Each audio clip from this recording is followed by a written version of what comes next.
Muchas gracias, presidente, y muchas gracias al compareciente por su asistencia. Nos encontramos ante la adjudicación de un proceso bastante complejo, tan complejo como que necesitó de diversas asesorías. Una, si no recuerdo mal, la de Versus, y otra, la de la Consejería de Hacienda. ¿Es habitual? Y, sobre todo, me imagino que usted ha sido presidente de unas cuantas comisiones de contratación. ¿Por qué tienen una asesoría? ¿Por qué contratan esa asesoría? ¿Por qué después, a pesar de que informa sobre los aspectos económicos, creo que solo sobre los aspectos económicos, necesitan además otra asesoría, otro informe de la Consejería de Hacienda? ¿Qué efectos produjo en las puntuaciones dicho informe? Quiero decirle que cuando estuvo aquí uno de los autores de dicho informe, me pareció que el informe de la Consejería de Hacienda era más ajustado que el de la consultoría, por lo menos en cuanto a los principios. No sé si después la traslación de los principios a puntos no me metí en ello, pero la consideración de obra única, del análisis de la rentabilidad global y no de las rentabilidades parciales, a mí personalmente me convencieron, pero me sorprende el que, a pesar de tener un informe de una consultoría, necesitemos además otro informe, el de la Consejería de Hacienda. Por cierto, ¿cuánto costó el informe de la consultoría privada? Después, ya entrando en las actuaciones propias de la comisión, me gustaría saber cómo valoraron los requisitos de la empresa adjudicataria. En concreto, uno, hablan de solvencia económica, financiera, técnica y profesional. ¿Cómo se valoraba la solvencia técnica o profesional? Me interesa, sobre todo en las actuaciones de la comisión, lo que me inspira son muchas dudas. Parto del hecho de que ninguna de las licitadoras recurrió, o por lo menos a mí no me consta que recurrió la adjudicación, pero eso no quiere decir que a mí no me inspire dudas, sobre todo quizá por falta de conocimiento en profundidad del pliego de condiciones, ¿no? Me llama la atención el tema de la temeridad en la oferta y el cambio de posición. En concreto, la empresa realiza alegaciones sobre la consideración de la oferta de esta agrupación empresarial como temeraria. Estamos hablando de la agrupación número 1, la que a la postre fue adjudicataria, solicitando la revocación e invalidez de este acto dictado por la mesa, fundamentada en que el mismo carece de motivación y que no se ha realizado correctamente la apreciación de la determinación de la presunción de temeridad de la oferta de esta agrupación. Me gustaría que me explicase el cambio de criterio, porque, en resumen, es, en lugar de utilizar la cláusula 17 del pliego de condiciones, utilizan la 14.4. En la 17 me parece que se hablaba de proposiciones que no hayan sido rechazadas tras el examen y calificación por la mesa de contratación de la documentación contenida en el sobre 1, mientras que en el otro, en el pliego 14, en la cláusula 14,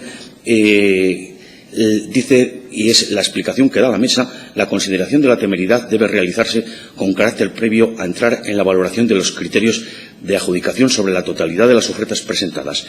En Román Paladino, el cambio de criterio, y digo porque es una de las dudas que me surgen, consiste en que en la primera vez que la mesa lo califica y lo califica como temeraria, están utilizando las propuestas homogenizadas, es decir, después de haber sido trabajadas para que digan lo mismo cada una de las propuestas, y sin embargo en el 14 lo que estamos utilizando son las cifras brutas que ofrecen cada una de las ofertas. Lo digo porque sí que puede tener su importancia. Después, los conceptos de rentabilidad del proyecto, ¿cómo se valoran? Porque veo rentabilidad del proyecto, 15 puntos. Voy a ver cómo se valoran y veo que en principio se valora el TIR y veo que a menor rentabilidad, más puntos. ¿Cuál es la lógica? Porque cuando hablamos de la rentabilidad del accionista, 10 puntos, no veo esa misma correlación. Si me lo puede usted explicar, qué es el criterio lógico de qué es lo que se valora en esos epígrafes. Después, en la explotación de los servicios, me parece que es la CZC. La primera tiene 50 puntos. Las siguientes tienen 6, me parece que la siguiente tiene 6. ¿Cómo se valoran? ¿Por qué esa diferencia de puntos tan abismal? Después, en la valoración del A2 y el A3, el plan económico financiero y la estructura financiera y de riesgos, que se valora, creo que se valora en tanto por ciento, es lo que he sido capaz de entender. ¿No existe una duplicidad cuando estamos valorando el análisis de la robustez financiera y patrimonial? Y, por último, para mí, la guinda del pastel, el factor de coherencia. El factor de coherencia, que me parece que en algún sitio he visto que está definido como la relación entre el gasto total previsto anualmente y los ingresos totales, veo que se valora primero al hablar del tema económico y después se vuelve a valorar al final. Es decir, hay una oferta, la agrupación número 1, que obtiene 514 puntos, hay otra, la 4, que obtiene 579 cuando sumas la económica y la técnica, y a la una se le aplica un factor de coherencia del 99%, al otro del 77,2%, y eso hace que una tenga 509 puntos y otra 447. No lo sé si yo lo he entendido bien, pero ¿cómo se ha valorado el tema del factor de coherencia? ¿En algún documento aparece reflejado cómo se llegan a esos porcentajes? Porque da la sensación de que es un efecto, de alguna forma, de prestidigitador, aunque seguro que tiene todos los sacramentos. Insisto en el hecho de que no me consta que ninguna de las empresas licitadoras presentase recurso a la adjudicación, pero parece sorprendente que en la que era tercera en la técnica, después es segunda en el global y aparece como primera después de la aplicación del factor de coherencia. Bien, todo esto son las dudas que me surgen con respecto, o por lo menos las dudas más importantes que me surgen con respecto a la actuación de la Comisión, que seguramente todas tienen una explicación lógica que yo no he podido ver en la documentación que he manejado. Nada más, muchas gracias. Muchas gracias al compareciente por sus explicaciones, y quería empezar esta segunda intervención diciéndole, y no precisamente al compareciente, que no pongo en cuestión la honorabilidad de nadie ni el trabajo de nadie, ya sea funcionario, ya sea político, pero formo parte de una comisión de investigación y mi obligación es dudar y hacer preguntas sin poner en cuestión ninguna cuestión. Vamos a ver, efectivamente, los informes de asesoría. Yo estoy a favor de que las comisiones de contratación tengan asesoramiento. Es más, si es de la Administración Pública, mejor, entre otras cosas, porque me fío más de la Consejería de Hacienda que de una consultora, de la cual no conozco ni sus vinculaciones ni sus posibles intereses y si puede ser objetiva o no. Lo que me pregunto es si al final vamos a pedir a la Consejería de Hacienda que nos informe sobre los aspectos económicos, para que hemos preguntado a Versus, aunque fuese la madre del modelo, porque este informe tendría algún coste. Y es verdad que resulta muy fácil juzgar tantos años después. A tiempo pasado todos somos unos profetas magníficos, pero bueno, la verdad es que habría cosas que ya se podrían haber visto en aquel momento. Antes no me metí con el estudio de viabilidad, ahora solamente voy a hacer una pincelada del estudio de viabilidad. Está, a mi juicio, bastante bien, salvo en lo que se refiere a los efectos del modelo.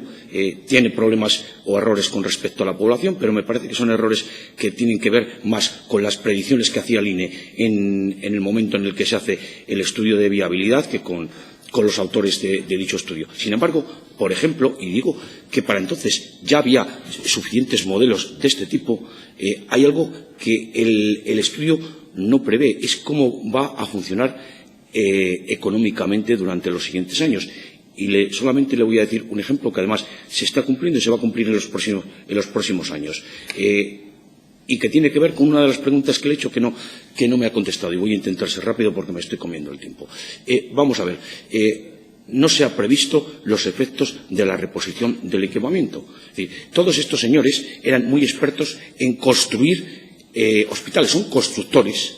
Pero, desde luego, nadie previó que la reposición del equipamiento y la reposición de la tecnología médica evoluciona de una determinada forma y que va a tener unos costes importantes que se van a ver en los próximos años. Lo que les perdió en aquel momento es cuanto más equipamiento, mejor, más volumen de negocio. Ya, pero después hay que reponerlo. Esa es la tesitura en la que estamos en los próximos años y que tiene que ver con una de las cosas que le he preguntado. ¿Cómo se valoraba la solvencia técnica o profesional? Después, con respecto al tema de la temeridad, me convence su explicación, aunque creo que la primera resolución de la mesa podía haber sido perfectamente defendible. Es decir, que perfectamente se podía haber hecho con la media de 4 en lugar de por la media de 5 por la causa de la exclusión. Pero vamos, si la asesoría jurídica dijo otra cosa, poco más tenemos que decir los demás, ¿no? Es decir, admitir que efectivamente con la media de 5 se puede valorar. No me ha explicado cómo se valora la rentabilidad del proyecto y la rentabilidad del accionista, que a mí me parece, yo intento ver la relación entre números y rentabilidades y no entiendo ni siquiera la lógica ni después la atribución de puntos. Lo entiendo en la rentabilidad del proyecto, ya le dije que he deducido que a menor rentabilidad más puntos y estamos hablando en términos TIR. Pero después, cuando hablamos de la rentabilidad del accionista, ya no entiendo nada. Ya no veo cuál es la correlación entre los puntos y la rentabilidad.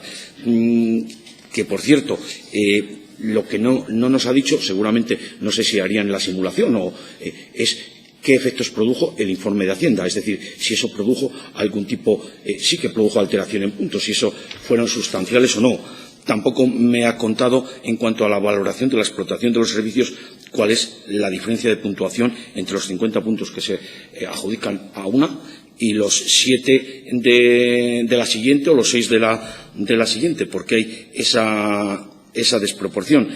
Y, por último, en cuanto, no sé, concurrencia,